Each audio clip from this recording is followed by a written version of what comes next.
Okay, hey, everybody. We are live. This is the 10X Cardone Solutions 10X Goals and Accountability Facebook page. What we do on this page is we work together to try and hold everybody accountable for reaching their goals and their dreams. And we also look at how do we take sales training and apply it to making sure that we're hitting our targets, that we're reaching our goals, that we're reaching our dreams. I've got my good buddy, Hector Martinez. We're going to talk about sales trainings and specifically in the real estate industry and look at some best practices. And I'm not going to spend too much time getting into the nitty and the. I'm just going to jump right into it. So first and foremost, Hector, thank you so much for being here. Appreciate you pushing pause on your day to come hang out with me and talk about some best practices in your company. But let's just go ahead and so just tell us what you do. Obviously in real estate, but let's dive in. What do you do? Hey, thanks for having me, David. I appreciate the opportunity to be here with you as well. So I'm a real estate broker, been in the business for over 16 years and just a little bit under 17 years. And I decided to break off from the other brokerages and start my own business almost 3 years ago. And it's always been on top of mind. And I finally took the leap of faith to go ahead and start my own business. And I bought the franchise ERA Valley Pro Realty. That's when it was born in 2017. Dude, that's fantastic. Thank you. How did you get started in why real estate of all the different professions you could have moved into? Right. You know, I think that we're all here in this earth for a reason, right? To make a difference in people's lives and whatnot. So one of the things that it wasn't planned, obviously, and I used to bartend and also work in a glass plant. And so doctor once told me, hey, you need to find a different career because you're back and so forth. And so when I was tending bar one day, I accidentally ran into a couple of investors and they basically, I overheard their conversation, started talking to them. And the idea came around and I looked into it, got licensed and just decided to give it a shot. And that was when? That was in 2001, 2002, and I started the real estate licensing course, but I didn't get licensed till 2003. Okay. Yeah. Mm-hmm. And then you did that, and then you're like, you know what? I'm going out on my own. I'm going rogue. Yeah. And that was in 2017. Yep, 2017, went out on my own. I started with Century 21, went to Keller Williams, and I just felt that I had that ceiling and wasn't comfortable. And then when I ran into ERA and I had other options and I thought this one was the best one to take. So in addition to what that is, you're also a member of NAHREP. Correct. Can you tell everybody about that? Because this is a really cool organization. I had the honor to come talk to you guys a couple months ago, but like what's going on over there? What does it stand for and what do you guys do? What's the purpose of that group? So NAHREP stands for National Association of Hispanic Real Estate Professionals, and pretty neat organization. I've been with them for about 5 years, and I didn't really get the value until I started serving on the board and understanding the mission statement. And so their mission statement is to sustain Hispanic homeownership, and so by accomplishing that is by educating, empowering the local businesses that are doing and business with the Latino communities. And so our goal is to bring people like yourselves and the Grant Cardone team to educate and empower our local communities and our businesses. And so far, with the fact that you get to meet and network and especially when you go to their national events in San Diego, whether it's Dallas or Chicago, they have all these people that think alike and they have successful businesses, whether it's real estate, insurance, lending, and they're much more to a bigger aspect where they're bringing movie stars that are successful, Latino movie stars. And you just get these crazy ideas and things that you think aren't possible and reachable, and they are, because you're meeting these people and they're living their dream.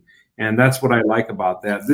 That's what's led me to basically getting the fear of running my own business, and so yeah, a pretty neat organization. So were you in NAHREP before you you went rogue per se? Correct. Yes. Okay. And that sort of inspired you to like branch out on your own, which is fantastic. Absolutely. Yes. The one thing that you said that I thought was really interesting was part of that mission statement was to sustain Hispanic homeownership. Now, is that, I understand that homeownership is a very, very, very integral part of the American dream, regardless of how you landed on American soil.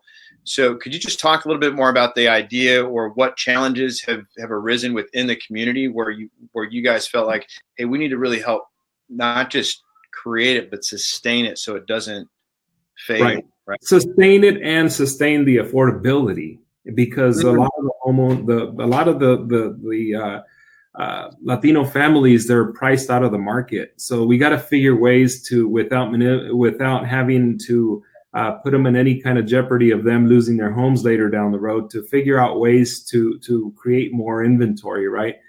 So there's a lot of, our job is to facilitate relationships among the industry, right? So that we can connect people to other people that maybe have something in a different location that could be used here locally.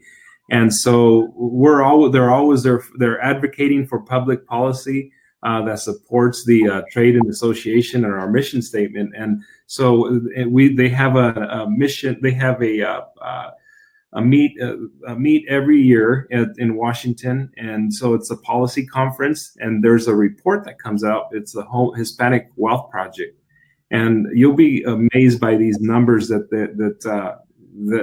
Latinos are consuming as far as buying a lot of the real estate right now. Almost 50% of the homes being sold right now are being purchased by Latino families, which is pretty amazing, isn't it? Huge. And I have if anybody wants a copy of that Hispanic Wealth Project, I would love to send it to them. And you can also look it up on nahrep.org. Man, that is a stat that, like, amazing. Yeah, my socks are blowing off right now. That is really big. Yeah, absolutely. All right. So when we start talking about, so that's obviously, so when you look at like those kind of missions and in your own personal goals and where you guys want to go, not just as a company, but then also as a community. So how important then is training and development to the overall culture in your office?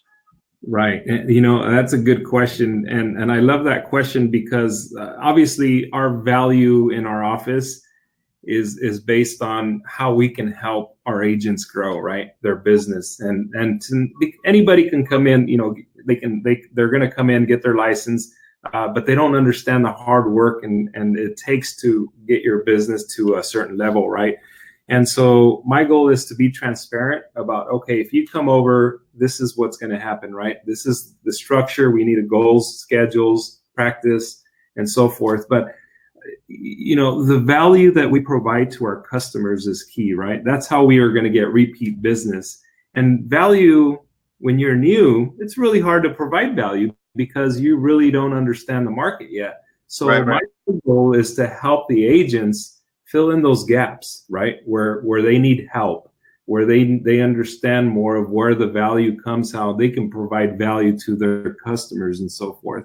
And so if we understand and we can work together to help them provide value to our customers, that's huge. So role playing, scheduling, coming in every day is important, right?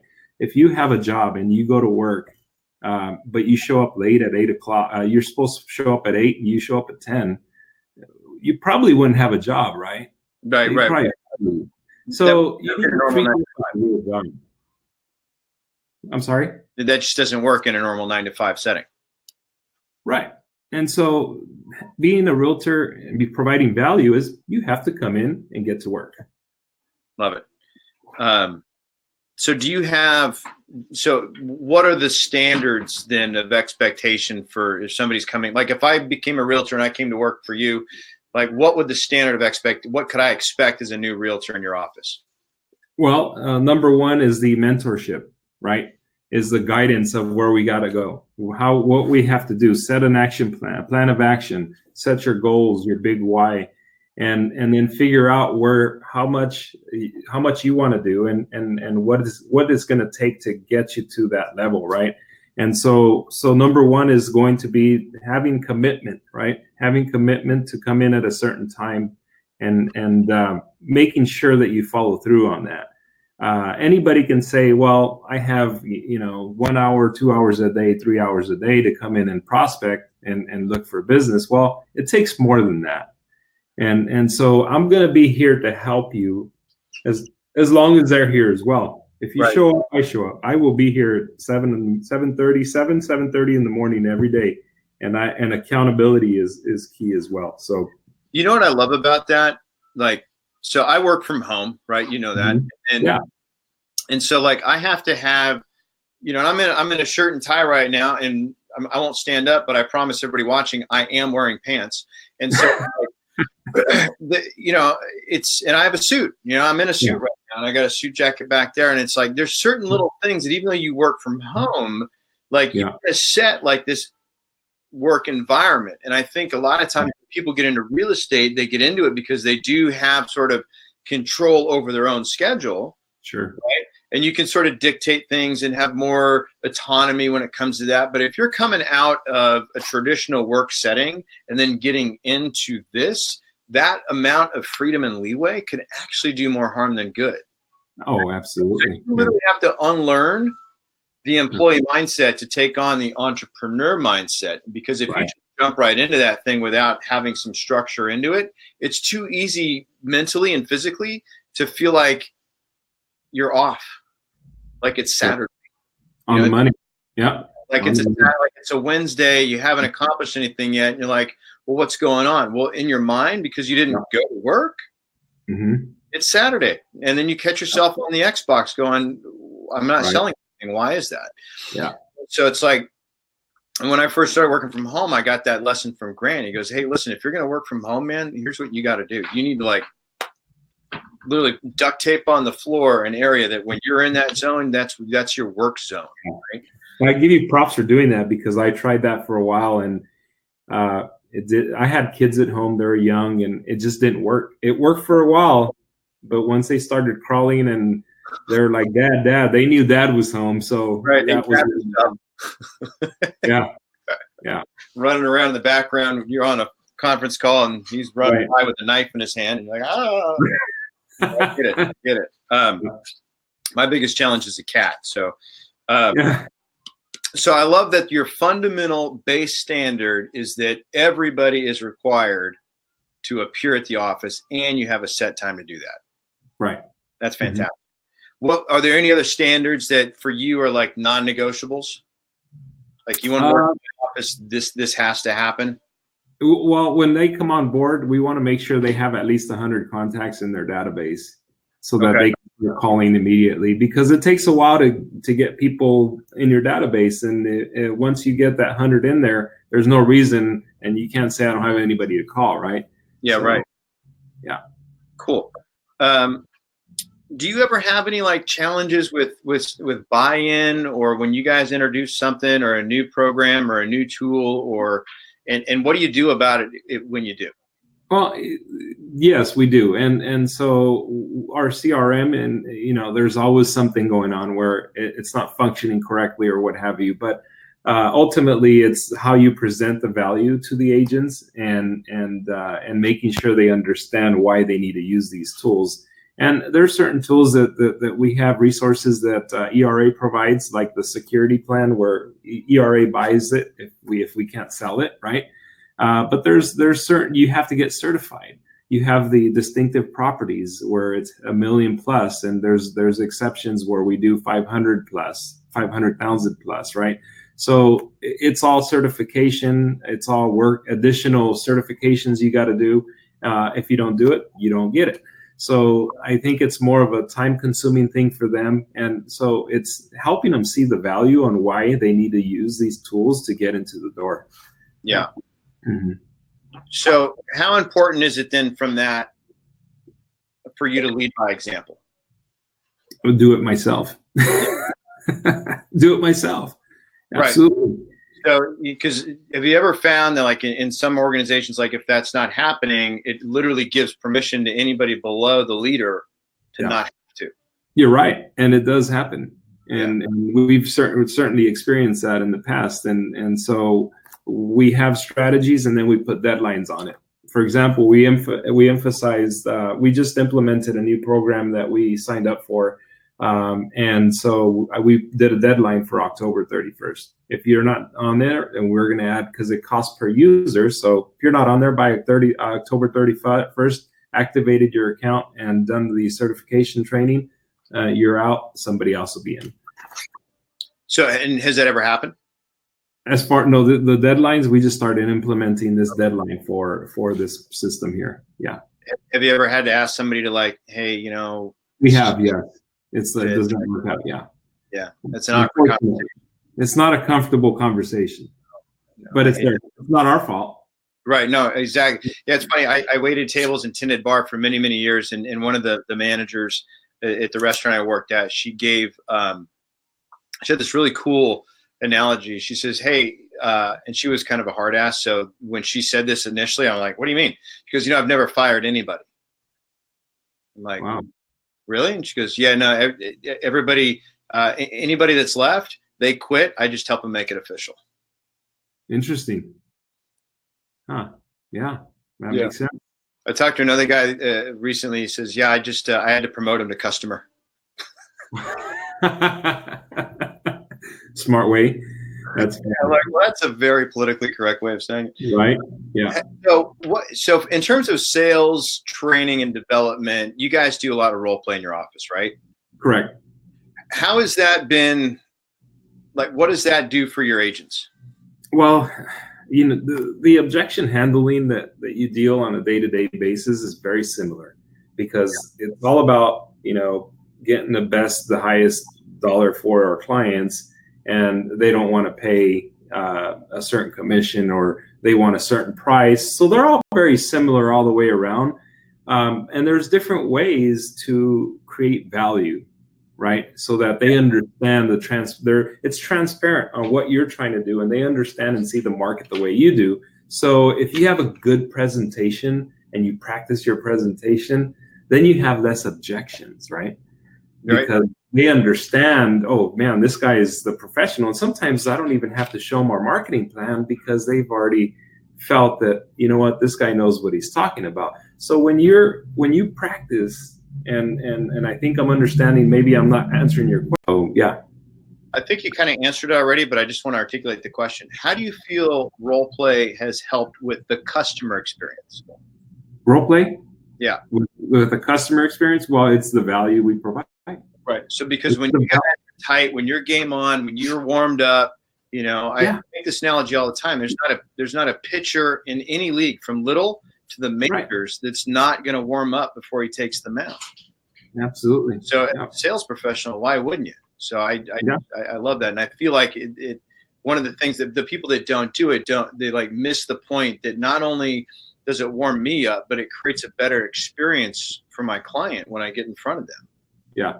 And look, I'll be honest with you. Not all the agents, and these agents are doing well, but I know they can do better. And we talk about this, and they don't role play, and they don't have a certain presentation that goes from A to C, right? Or A to Z. And I know we can help them do better, but if that's the person that I bring in and I make them do it, they're not going to be comfortable, and they might leave the next week, right? And if they're producing, I'm not going to change that and make them uncomfortable. I just put it in front of them, and if they bite, cool, come on over, let's role play. So yeah, role playing is practicing your skills so that you can provide better value to your customers. Negotiating skills as well, and so it goes a long way. It goes a long way. I tell people that are hesitant about the value of that is that, wherever you're at right now in your profession, you got there. Like if I'm talking to somebody I'm trying to pitch Cardone University to, I was like, hey, wherever you're at right now, you got there on your own, without us, right?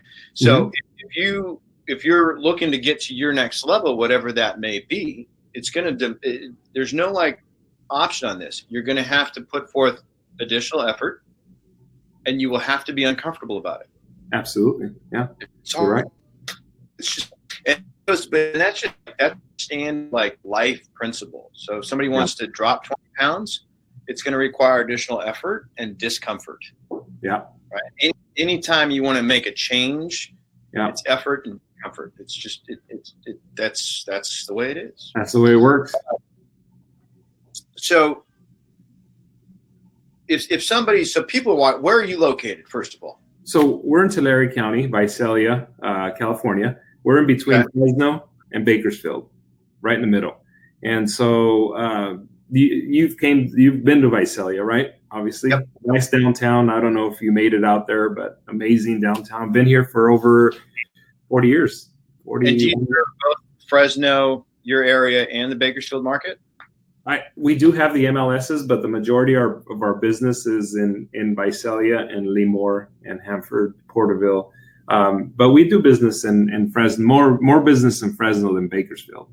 Got it. But NAHREP's national. NAHREP is national, correct. You're right. If anybody's watching this and you need a referral or you need a point in the right direction, even if you're not in Central California, or you are and it's house buying time, how do people get a hold of you? Well, easy. They can text us at 559-280-2024, or they can visit our website at TulareVisaliaHomes.com.